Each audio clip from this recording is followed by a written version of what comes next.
Hello, everybody, and welcome to yet another episode of Recipe for Adventure. I'm your host, Freebywits, and joining me today, as always, is Sai. Sai, say hello to our lovely audience. Well, I do agree they're our lovely audience. I don't know if I want to say hello today. Well, what are you going to say to them then? Probably ciao when it's time to leave, but that's about it. Fine. Okay.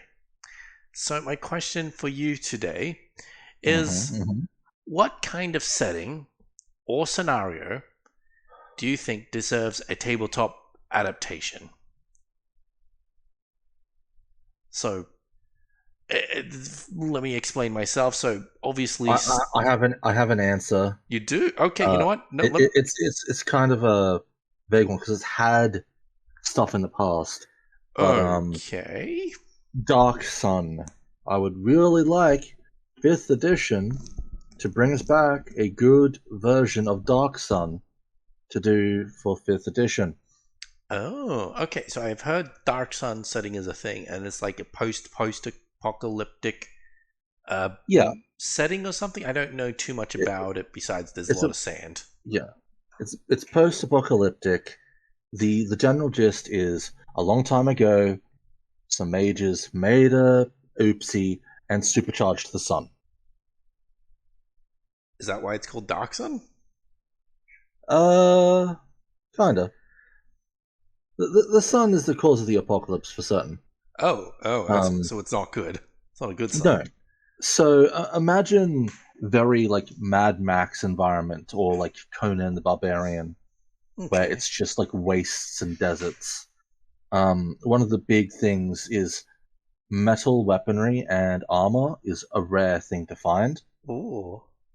Metal weapons are very well sought after because they're strong, Uh huh. and metal armor is a dumb idea because you don't want to be under the beating heat of a supercharged sun while wearing plate mail.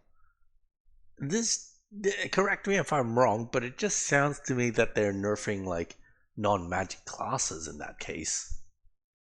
Oh, no, magic classes are nerfed. Oh, Yeah. First off, there are no gods in Dark Sun, so clerics and paladins are either non-existent, well, relatively or non-existent, or or they have to basically be homebrewed into the setting somehow. uh, Likewise, spellcasters, um, they run out of magic. because the sun was supercharged. But I don't think that's quite the one to one. I didn't remember the exact details, Hmm. but for spellcasters to cast magic, they need to literally rip it out of the life force in the surrounding area. Oh, So anyone who casts magic is treated with a lot of disdain hmm. because they will literally kill the surrounding environment to cast their spells.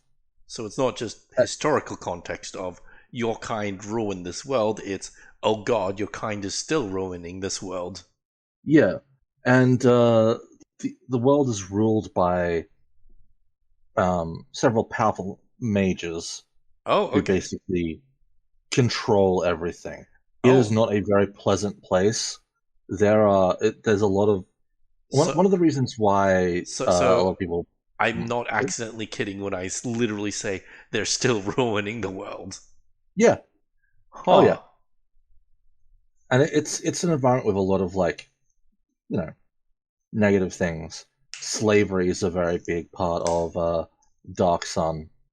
There's a very tyrannical kind of environment there So, where slaves are literally bred for like height and strength to labor in the under the rule of the sorcerer kings. so is it a common Dark Sun like campaign for the players to be like rebels trying to overthrow these guys, or just 100%.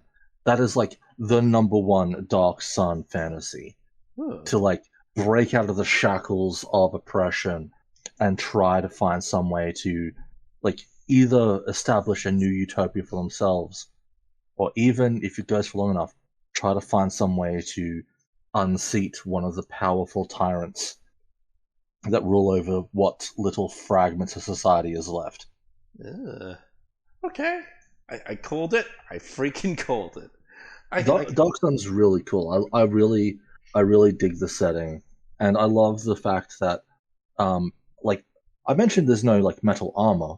Mhm. Instead, people make armor out of like scales and like carapace Ah, of the it's various Monster monsters Hunter. instead. Yeah. I mm, I wonder why they haven't made a new one. Is it like they just haven't gotten the rights to it, or No, they have the rights. People think it's because they're afraid to touch upon, a lot of the more like darker aspects. As I mentioned, you know, there's a race who the race exists because some of the tyrants literally bred them for slave labor, right? Yeah, I know. I can see why. and so that it's like darker topics, and it's like some people are like we don't want these to touch upon these topics, and it's a big part of Dark Sun. On the other hand, I'm like, I like the fact those topics are brought up because the whole fantasy of, you know, It's horrible. overthrowing the shack. Yeah, it's obviously horrible. Treat it as horrible, and a lot of the campaigns are about overthrowing such a horrible situation. Almost reminds me of like how they treated drugs back in like the 70s or 80s. I can't remember the time period. Like, if you're going to put drugs on the TV screen, you're allowed to, but only if you show it in a negative context. It's like, surely that like idea must Yeah. exist here. Like, we all agree, you and I agree Nazis are terrible things, right? Yes, and I'm fairly sure you agree slavery is bad. Absolutely. Like, Yeah. everybody, except for Nazis, I suppose, and maybe slave owners, think those are everybody thinks those are terrible things, and like if it's in a video game, book, or movie, should be shown as terrible and then punched in the Yeah. face. The idea of slavery, not slaves Yeah. themselves. And, I want an opportunity to have a harsh wasteland where I struggle against the symbols of oppression and eventually get to overcome the situation and take out evil tyrants. That sounds really freaking cool to me. Ladies and gentlemen, the male fantasy. Ah, yeah, that's a really good answer. Mine kind of sounds weenie in comparison, to be honest. We'll hear it anyway, and I'll judge it fairly. Um, everyone plays a Green Lantern. It's the Green Lantern core RPG. Ooh, ooh, that Because sounds fun. like their rings literally based off imagination and willpower, right? Like, Yeah.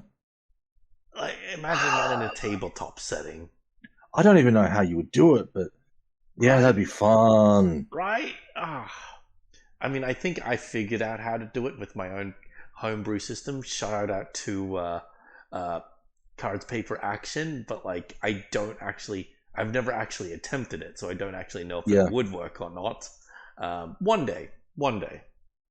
but no. Green Lanterns are fun because their powers, like their power is tied to willpower, and Hmm. then how they use it is tied to their imagination. And Absolutely. it's like sometimes it's like, oh, being more imaginative is going to be more advantageous, but not necessarily. It's like you can make your Green Lantern powers into a jet that shoots missiles. But unfortunately for you, old Nasha over here, he just makes a goddamn shield and he just charges at you. I think like And the way they explained it hmm, in DC Comics is that the more understanding you have of your construct, the better. So Hal, yeah, who's literally in the military, understands how powerful jets and such are.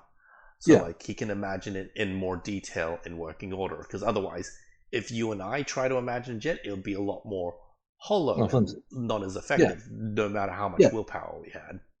yeah. But it's like you need both, Oh yeah, and it's like, absolutely.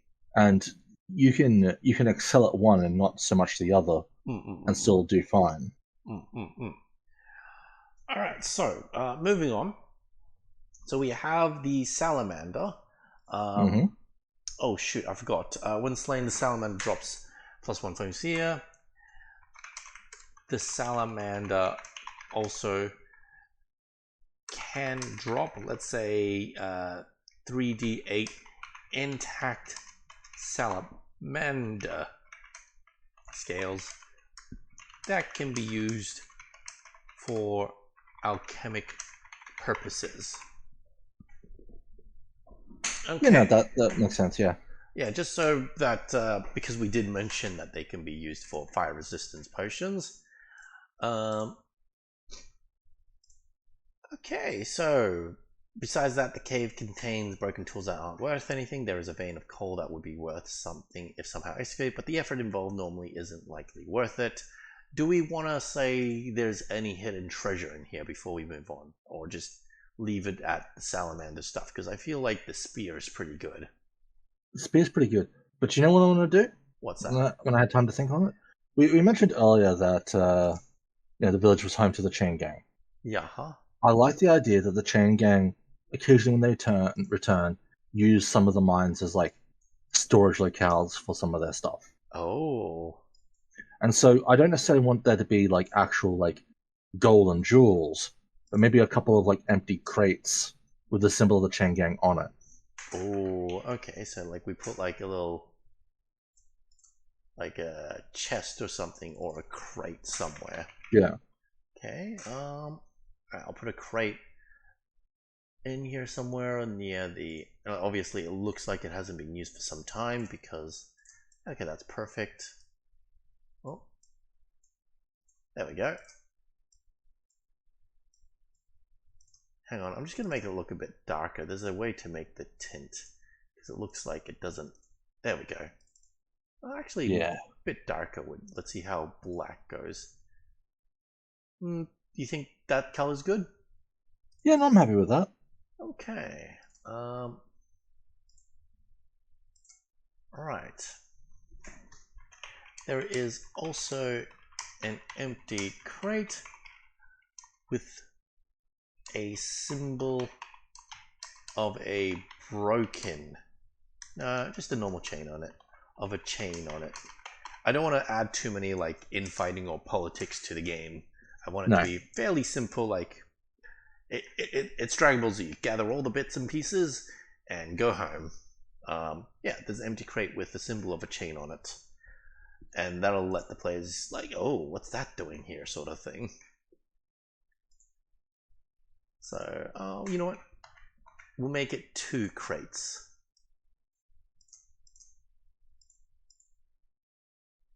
There's also 2 empty crates with a symbol of chain on them. There are also. Okay, grammatically that's better. Alright, I think we're okay for this location then. Yeah. Okay. So it's Lake Town quests. Do we want the players to move on from Richmond to one more town, one more area? I feel like I want one more stop. Yeah. Okay, one stop. And then maybe we can just set up a quick little random encounter table for maybe a couple of fights potentially, or encounters I should say, along the way, so that the journey's not just you travel 3 days and arrive at a town. Do we You want to travel 3 days and arrive at a town. Do we want to like in between their locations? So before they get to Fishersburg, for example, Yeah. they get a random encounter. Yeah, that's what I'm thinking, right? Okay. But we'll set that up after we've got the actual journey, Okay. so we know what kind of potential encounters we'd want to do along the way. Okay. So continuing to follow the star will lead the players to.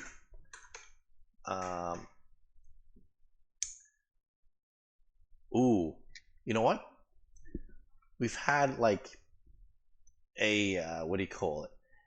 A to Fishersburg out in the middle of like the sticks, essentially. Mm-hmm. A village literally in the middle of nowhere called Richmond. How about to a place that doesn't technically exist, in that it just popped up overnight? Not in a malicious way, like it's a caravan town, like just tents. Because, like, in a way, that would make sense as well. Mm. Because where this area was used to be kind of like a deserty area as well, right? And so you can style it a very like desert caravan. Like Arabian. That's just like very much stuck here. So like we'll And say lead the players They've got to. like the rugs. They're wearing their own like rugs and stuff to keep themselves like from just freezing to death. So the lead players to a caravan. Uh, do we call it caravan city, or is it like what would you call it? Caravan town? Uh, Encampment, Caravan encampment. because it's not actually a town. It's more of just a bunch of like people who are all part of like this big caravan who've just been forced to settle. Okay. The encampment is led by the. Let's make it a company. What's a good company name? Since I'm imagining a desert. How about the Golden Sands Trading Incorporate, like Golden trade Sands trade incorporate trading company? Yeah, trading company. Trading Company. It's led by the Golden Sands Trading Company.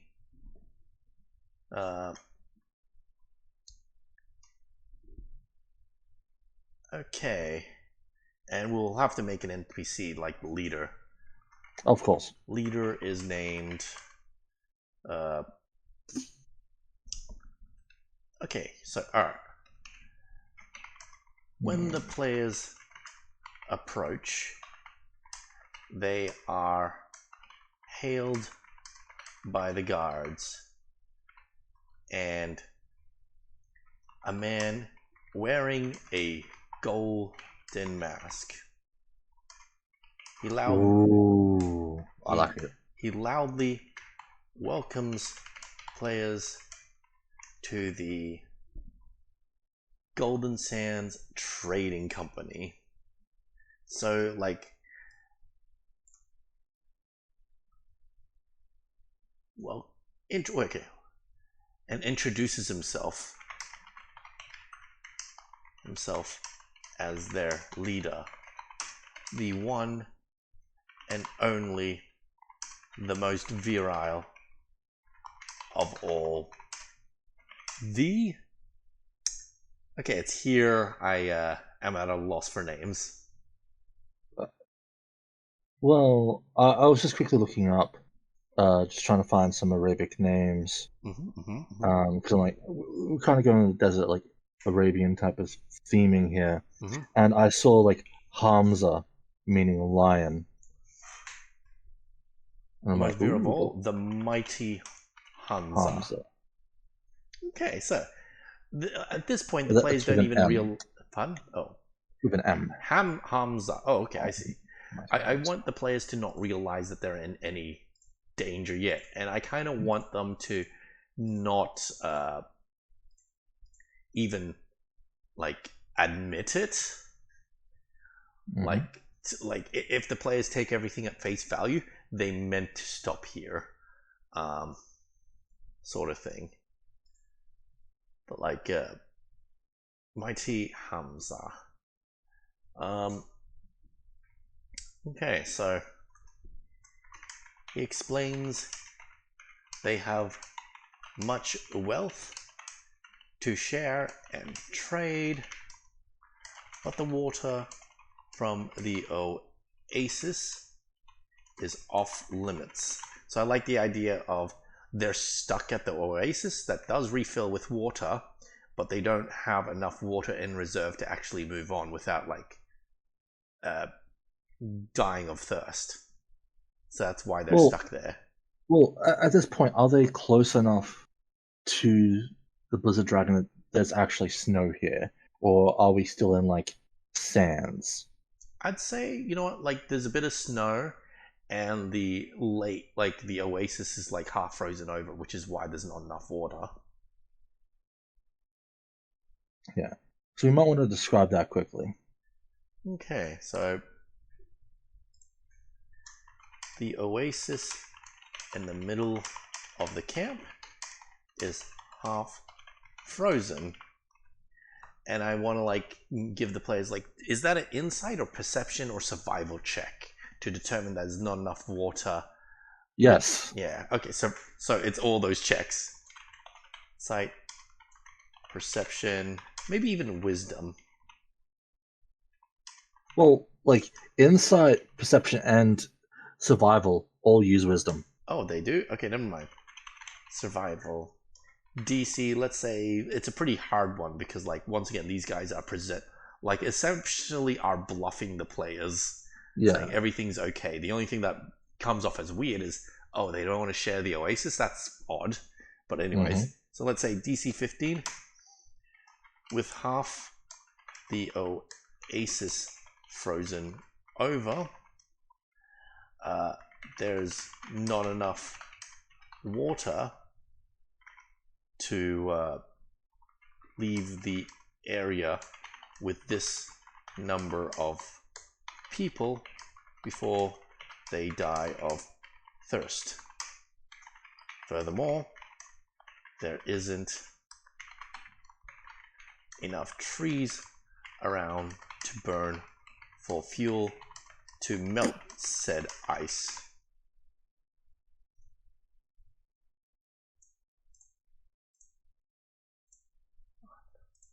And then, like, you know what? I want to make another check. DC 20 gives a bit more information. Ooh, really high DC. Okay. Yeah, DC 20.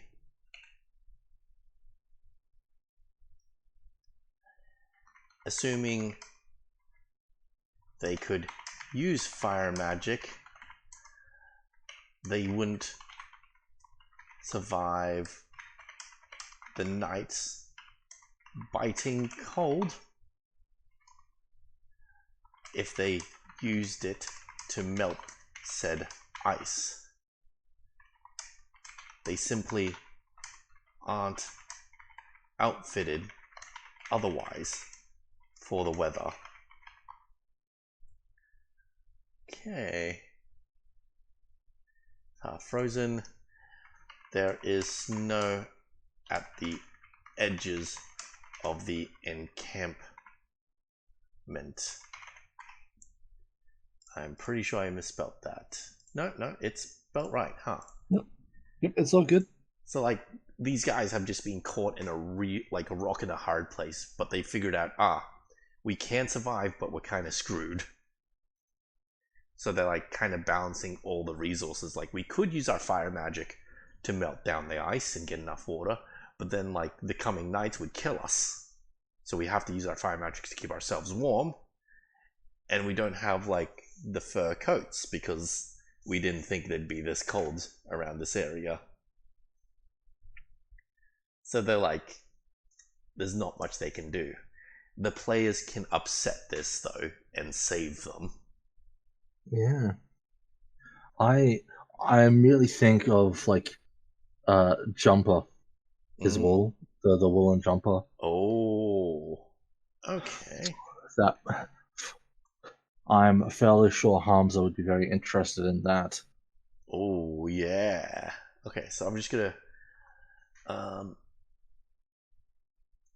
Okay, so Hamza and the encampment will be very interested if the players and offer to buy the following items / services if they are revealed. So if the players can use fire magic to melt ice, let's just say they'll offer them 50 gold pieces. Jumper. I mean, that won't save him, but, like, he'll offer 100 GP, which I think is a pretty fair trade for, like, a somewhat non-magical jumper that's really good. Well, doesn't Jumper's jumper actually protect you against cold? It does, but, like, in of itself is not magic, I don't think. Did we ever mention that? The woolly jumper. Okay, we didn't say if it was magic or not. We just said, no, it gains resistance against cold attacks. Yeah. So I'd say like he'd off well like 100 GP. That's still pretty good. Okay, hang on. Is there a potion that potion of fire breath? Okay. Well, the players wouldn't have the potion at this stage because they haven't gone back to see Owl. Ice Claw, motion immunity, flying, barrack skin, heroism. No, the players wouldn't have anything else per se. Yeah. Let me check notable items. So, as you mentioned, Woolly Jumper. Let's see, Oyster's Mouth, it's kind of useless. Nature's Defender, also kind of useless. Forge Musket, Totem Staff. Ooh. One spell at a time. Fire spell. Okay, nothing too specific. Dwarven Kind, Dwarfish, Diving Suit. Oh, hang on. Resistance to cold damage. Okay. Dwarvish Diving Suit. Diving Suit.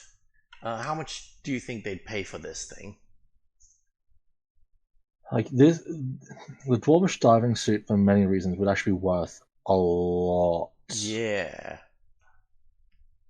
I think like plate armor by itself is worth like 1,500 GP. Yeah, like definitely 1,000 something at least. You're right. Like I feel like his initial offer should be at least 2,000. Okay. 2,000 GP. Alright, and I will make a note of it that he's, willing to haggle and whatnot. Let's see, Tome of Understanding. Ooh. Maybe Like, not. I feel like that is something that they might be willing to do just because of like the possible gain down the lines. Even if it's used, it's like you have no use of it, but down the line this might be something that could aid someone's family. The Tome of Understanding, you mean? Yeah. Okay.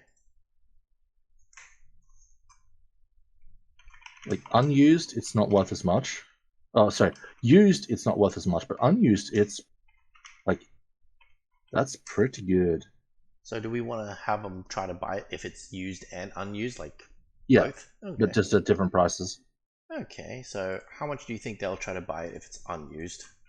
If it's unused, like it is a permanent passive, I could easily see initial price of like 3,000. Easily. GP. Yeah. And then we'll make it like 300 if it's being used. 300, yeah. Okay. Let's see what other notable items. Scepter of Foundations, what do you do? Counts as versatile, Ring of Fire Resistance. Ivory Sheep. Actually, yeah, no, they'd love the Ivory Sheep because they could be used for warmth. Yeah. Free sheep.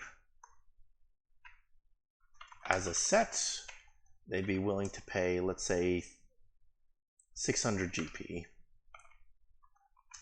Ivory Sheep. Individually, let's say 150 GP each. Well, remember the as a set, they're worth 3,000 GP. Oh, never mind. So we'll say 3,000 GP then. Mm-hmm. And individually, let's say. Yeah, you can buy them at half price.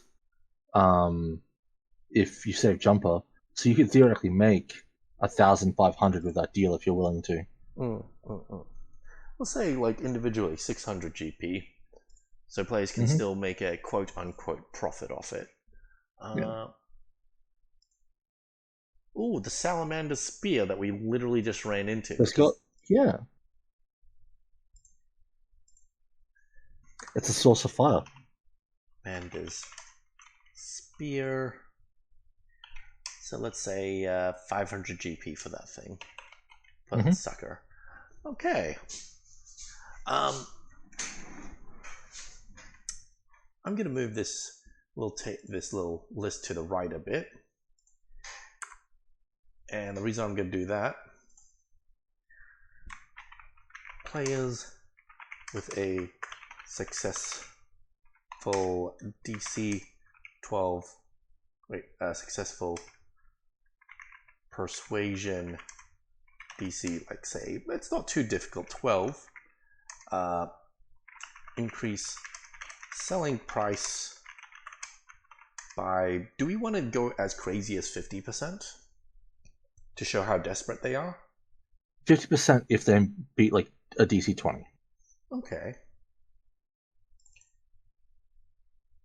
In that case, I will say,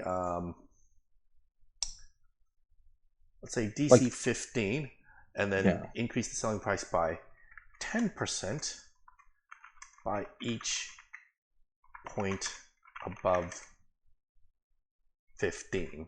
So when they hit 20, it'll be like 50% to a max of 50%.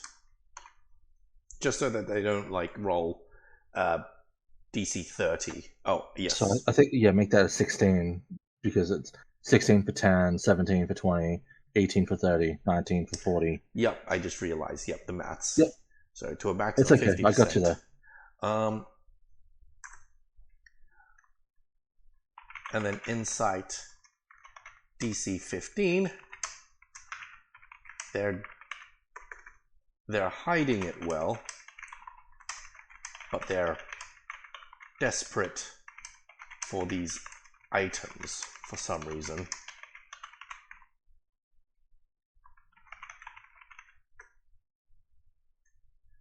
And then Insight DC 20 will tell them they want to use these items to escape the area somehow. Unless it's the Tome of Understanding. Unless it's... The Tome of Understanding is just a huge investment. Yeah, unless it's an item with... Yeah, there we go. It's just, it's a really nice item. So, I will also say, like, they will refuse to buy anything else, saying they have limited funds and must only buy the most valuable of items. Wait, no, valuables and easily sold items. So if the players offer them a pearl, they'll say, that's very nice and all, but there isn't a big market for pearls right now. So we can use that as an excuse for why they're not buying absolutely everything. Mm-hmm. Okay, so otherwise...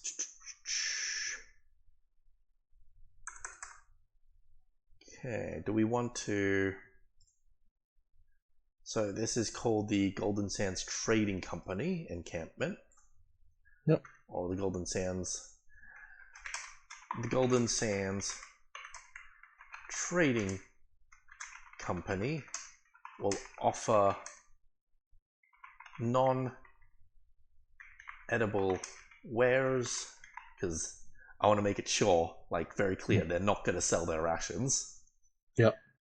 Do we want to make a huge markup or just a normal markup, you think? Relative, like, to what we've seen. Since they're trying to hide it, I would assume regular price. Okay, we'll offer non-edible wares for regular price. Okay. We'll offer edible general items for regular price. Do we want to give them anything special to sell? Because once again, like, I'm kind of going off the Baldur's Gate 3 thing of like, I want to inundate the players with magic stuff. Like, is there anything we're missing from this list?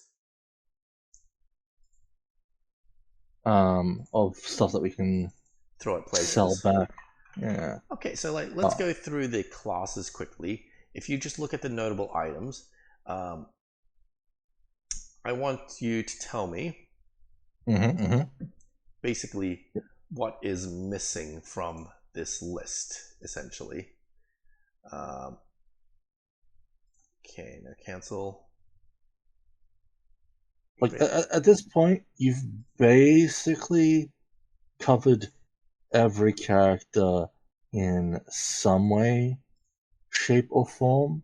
Because it's like, I was going to say divine character, but technically wisdom character covers cleric, and then strength character covers paladin. Let me And quickly break if you're out somehow my. not, I yeah, tried checking classes in the Roll20, but let me break out my player's handbook quickly, and maybe we can go through it one by one quickly. I'll be right back.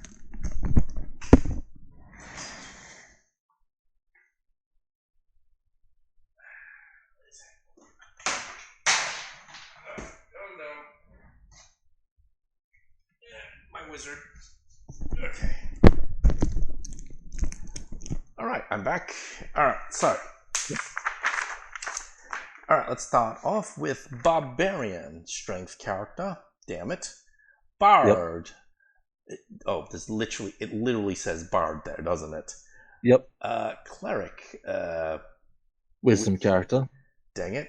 Druid. Yes. Yep. Fighter strength character. Dang it. Or dex character. Yep. Monk. Dex character or strength. Dang or it. Wisdom. Paladin. Dang strength it. Character or dex. Ranger. Dang it. Rogue. Yes. Dang it. Sorcerer. Arcane caster. Dang it. Warlock. Arcane caster. Does it technically count as a... I thought it was a divine caster, to be honest.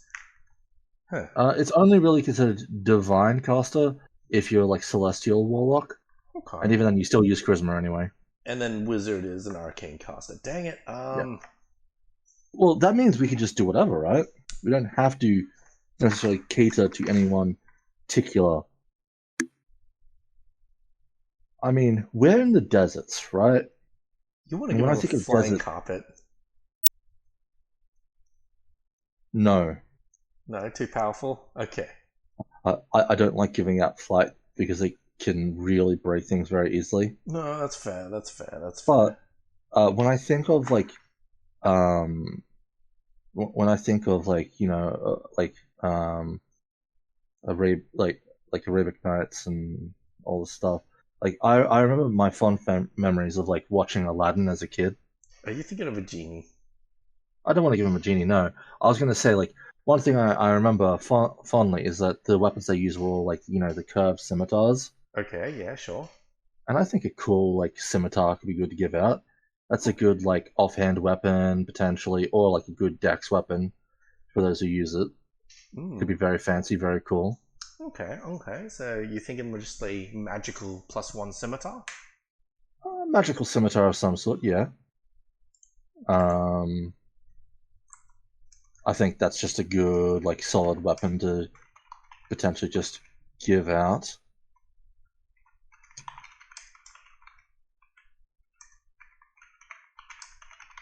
Like, whether I'd want it to be, like, a specific thing beyond just, like, +1 scimitar?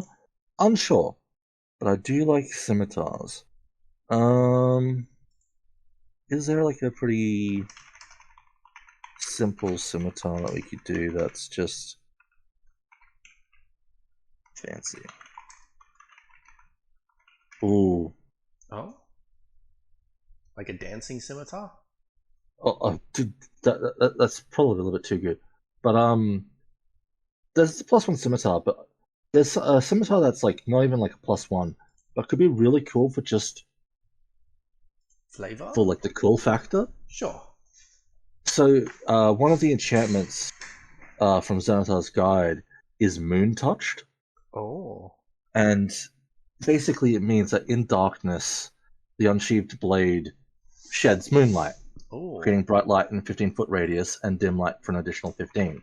Basically, it is your own personal torch while still being the scimitar. Okay. It's not even a +1, but I think that's just like a really cool. Like, imagine, it gets revealed and it's just like a softly glowing scimitar. Okay, so it gives a bit of light. It's Yeah, nice. It's nothing too like. it's technically magical for bypassing magic resistances. Oh, okay. So it's not necessarily game breaking or like game changing. No, It's just nice. yeah, Okay, so how much do uh, we want to charge for it? Like 100 GP? Because a normal Cinnaplitar is like usually 20, 25 GP? yeah. I would say 100 or maybe like 150 GP. 150 GP. Okay, Moon Touch Just like Scimitar. describe it as like really fine quality. Magical, uh, magical scimitar that emits light. Uh, okay, so they'll sell it as fine quality. I do want to give something that gives more of a mechanical oomph, though. Oh, of course. So But like, I want them. It's a trading company. They should sell more than one thing. But that yeah. was the first thing that came to mind. So let's give them like how many like notable items do we want? Like, do we want to go crazy here and say like 5 items even? I think 5 is good, and you know how we can work out what they've got. Oh, Time to go back to the DMG ooh, a table. and use the tables. All right, all right. Let's just okay, everybody. If you just open up your DMG back to the treasure section, we can go start looking through, and we can get ourselves a couple of cool magical items to just hand out. Okay. So let's basically do the whole random magic item table. All right, Sai. So I'll roll and we you tell me what I get. Shall we? well, why don't like how we do this? Okay, so I'm thinking we're level 5 now, right? Yep. So I'm going to use the treasure hoard uh table to determine what table to then roll on. Okay. Okay. So first off, roll me a d100. All right. A single D100, and I get 25. Before we continue this, we should make Mm-hmm. the disclaimer. If it's something that can help them escape this area, we'll just Yeah, say they don't have it and re-roll. yeah. We will veto particularly game-breaking things. Yeah. Yeah. Okay. Um, that's below the actual numbers I need for the table. So could you just do another one? Sure. Gonna need it. I'm gonna need a number like a bit bigger than that, like 30 or higher. There we go. 77. 77. Okay. 77. Okay, that is a table D. So if I go down to the magic items, magic untable D. Okay, now roll me a D100. Okay. 62. What do I get? Ooh, a single piece of +3 ammunition. Oh, single piece of +3 Ammo. ammunition. So, what you can do is make it so that it's like if a player uses a bow, it's an arrow. Someone uses a sling, it is a bullet. If someone is using the gun, still a bullet. I was about to say, like, yeah, we have a gun. Yeah, but basically make it the most relevant piece Mm-mm. to the party, and that's basically a single shot where they get the additional +3 to hit and damage. Munition to what the players have. Mm-hmm. And how much would this cost? I'm not too sure, but I'd since it's basically a one-shot use, I would say like 100 GP at most. How about we go half and 50 GP it? Sure. Okay, so that's one. You know what? Would you single piece of +3 ammunition? I'm gonna put that in the notable items just randomly. Mm-hmm. Okay. Well, time to go back to the table. Initial table. So once you're ready, Mm-hmm. did you roll the 62? Okay, I'll roll another D100. Yep. 47. What do I get? 47. That is on table B. So let me just flip over to table B. Okay, roll me the D100. Well, bam. 80. 80. Ooh, an elemental gem. Oh, so it can't be anything to do with water or fire or ice. Elemental gem of earth, I suppose.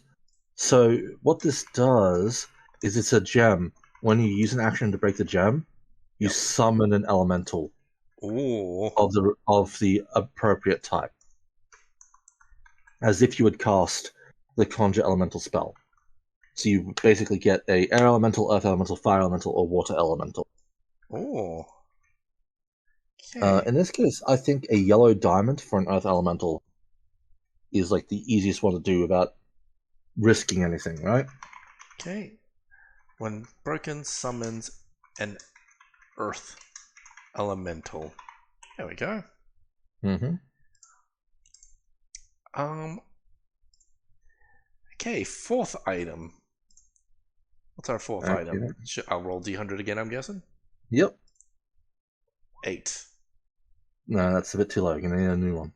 28. Damn it. Technically one below what I needed, so keep going. 67. Oh, that's on table E. Okay. Oh. Is that another D100? Yes. 16. Okay.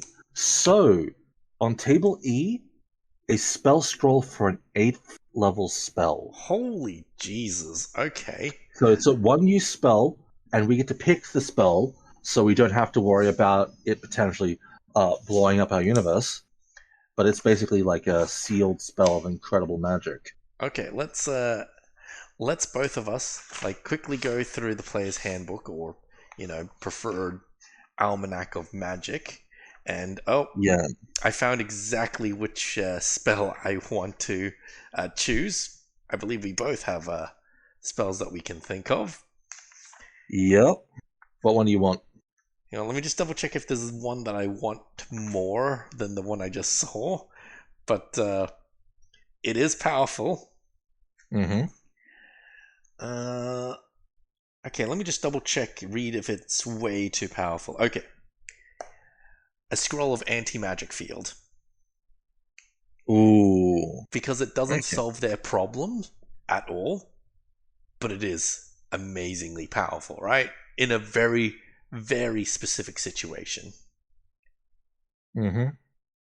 But like, See, damn. on my hand, I was looking at power word stun. Ooh, that could also be super powerful for like... It's powerful. It can only target one creature, but it is a one creature stun. You know what? I think I prefer Power Word Stun because we could do something later on with magic that we could forget about, and then like the players could pull out anti-magic field. That entire thing falls apart now. But Power Word Stun, Falls apart. Yeah. It's not just it's a stop on one creature, as and long it as has to be below 150 hit points. Okay, you know what? I like that. That's easier to balance around, which is a weird Yeah. thing to say, isn't it? Uh-huh. Scroll of Power Word Stun. Oh, we forgot to mention how much these things cost. How much would be the scroll and the gem be cost, do you think? The gem summons an elemental. I think that's pretty good. Mm-hmm. It effectively does conjure elemental, which is a 5th level spell for like an hour. You have an ally. I'd probably say like 500 GP, maybe a bit more. Alright, we'll say 600 GP. And an 8th level spell Let's go that just by completely shuts up. Yeah. Let's go by the rough rule of equals to level plus 20%. So times 100. So Power Word Stun is 8th level, so 800 plus 20% of 800 is 960. yeah, 960 gold. Yep. Does that seem fair to you? That sounds good to me. Okay. Let's see what we get for the 5th one. Okay. Come on, give us something really good. The bigger the number, the Nope. crazier we get. That's not enough. 37. 37. Okay. 37 is going to be something small, unfortunately. I wonder how this works. Oh, I see. Doesn't matter. Alright, D100. 31. Okay, 37 is on... Oh, wait, no, I was looking at the wrong one. 37 would be on table A. And so, what did you roll off that? A 31? Yeah, so nothing too crazy by the looks of it. That will literally just be a potion of healing. Alright, let's add potion of healing. That's 50 GP. Wait, no, that's part of the general store items. Let's re-roll this from the beginning. Yeah, so... re-roll from the beginning. Give me something big. Something big. 81. Ooh. Ooh. Okay, that's a good number. Let's have a look. 81 on this is table F. Oh. I just realized that I did the table E on the wrong table, but that's fine. We'll ignore that. I liked table E. Alright. Table F. Alright. Time to drop the final F-bomb. Oh! What does that get us? Ooh! I recognize this one. Oh? Okay. 98 is a stone of good luck. Oh, I think I've heard of this. Stone of good luck. Jeez. And we'll make this 1000 GP, just for easy... Oh wait, no, you know what? 777 GP. I like what you're putting down. So what does this stone do? Like, I'm sure like this is a bargain for what we've just charged for it. Oh, I like yeah. I like the pun. So the Stone of Good Luck, also known as the Luck Stone, is a wondrous item that you have to attune to. Okay. But while it is on your person, you get a +1 bonus to ability checks and saving throws. Oh. Which page is it on the DMG? That is page 205. DMG page 205. There we go. Okay. It is a simple, unassuming thing, but +1 to all of your skill checks and all of your saving throws is good. It doesn't break anything, but it is. Nope. It's reliable. Yeah. It's plain reliable. All right. I know this is going to be stupid, but I do want to add one more item. But not off the roll. I want this to be designed. A design choice. I want something that's going to be good against the undead. Against the undead? Yeah. Specifically against the undead.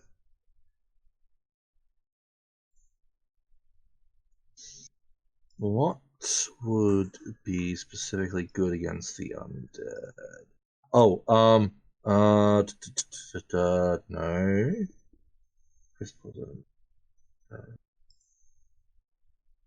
No.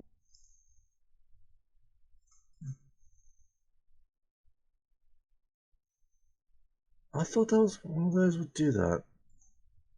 Must be thinking of something else. Because immediately I was going to go towards like the Periapt of health. But it doesn't do the thing that I thought it did. I mean, if we want to be lazy, we can have like a ring of like necrotic resistance. I mean, yes. Oh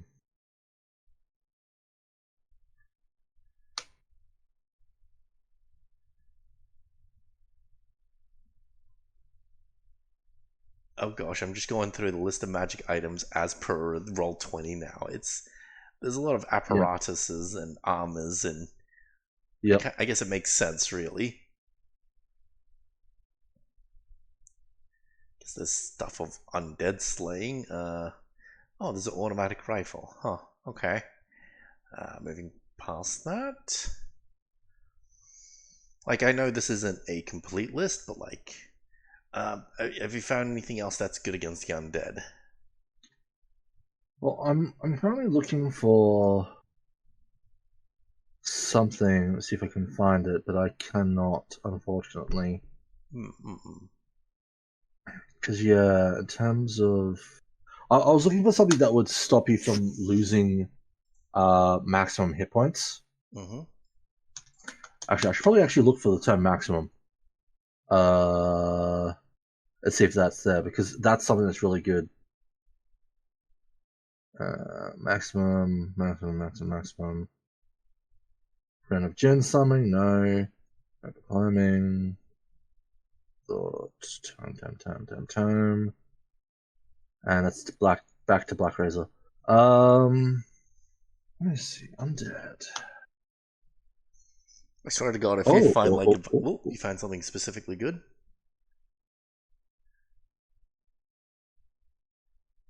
Oh, okay, wait, no, that's legendary.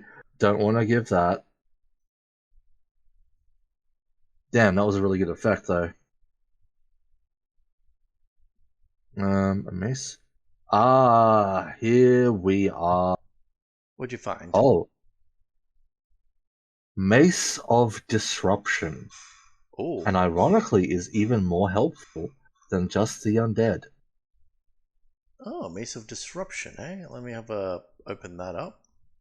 Let's have a look. See, when you hit oh, oh, oh, huh, huh, huh. It doesn't say which book it's from, which is the Oh, it's a DMG. uh, DMG 179. oh, I see DMG 179. Okay, DMG page 179. So I see what's going on there. Yeah, Mace of Disruption, because it's not just undead, it's also fiends, which such as the devils that we're fighting. right that oh my goodness, this works out so well. How much should we It's charge for this? it is a mace. This one has to be worth a lot, right? Yeah, It's really good. 1,200, let's say. I would potentially be saying 1,500. 1,500. Okay, that sounds good. Like, it's Hmm. their most expensive thing. Yeah, thankfully it is just a mace. Like the fact that it So does. Okay, so like, I feel like the extra radiant damage is fantastic, but yeah, like the fact that if it hits something with 25 less hit points, it's no matter what not getting out of it unscathed because they're going to be at the minimum frightened. frightened. Yeah, It's like, oh, it's really good. it's really good for this sort of thing. Yes. Okay, we've Yeah. got two maces now in the game. Because you've got like the Scepter of Foundations. So you could, Mm-hmm. in theory, end up dual wielding maces. Dual wielding maces, yeah. That's interesting. Okay. I think we fleshed out the Golden Sands Trading Company just fine. Um, do we want to say anything about like what if the players help them escape like under their own volition? If the trading company will do anything for them? Um, I mean, they are very mercantile in nature, right? Oh, Maybe they'd be like, "Hey, the 50% discount," or maybe they'll just give them like, "Here, have one of our Moon Touch scimitars." I like the discount one. Gives the player a bit more like choice Mm-hmm. to choose. Yeah, discount on one of their notable items. Mm-mm. Okay, so if the players help the company escape / get enough water of their own volition, the company will offer a 50% discount on their next single item purchase. Not compatible with any other offer or promotion. Yes, no bringing the 50% discount and a 15% discount coupon. No. Don't know where you got that from, but no. I like to imagine it's like they just say that, but there's like literally no way the players could have gotten any other like discount or promotion or anything like that. It's just something that they have to put out automatically. Oh, I like this Golden Company. All right, I think the Golden Sands Trading Company is done, and then next time we can move on to the Calamity Dragon's Cavern, the lair. Our final destination. Anyways, everybody, I hope you've enjoyed this episode. I'm Freebie Wits, and don't forget to like, comment, and subscribe. Bye-bye. Ciao!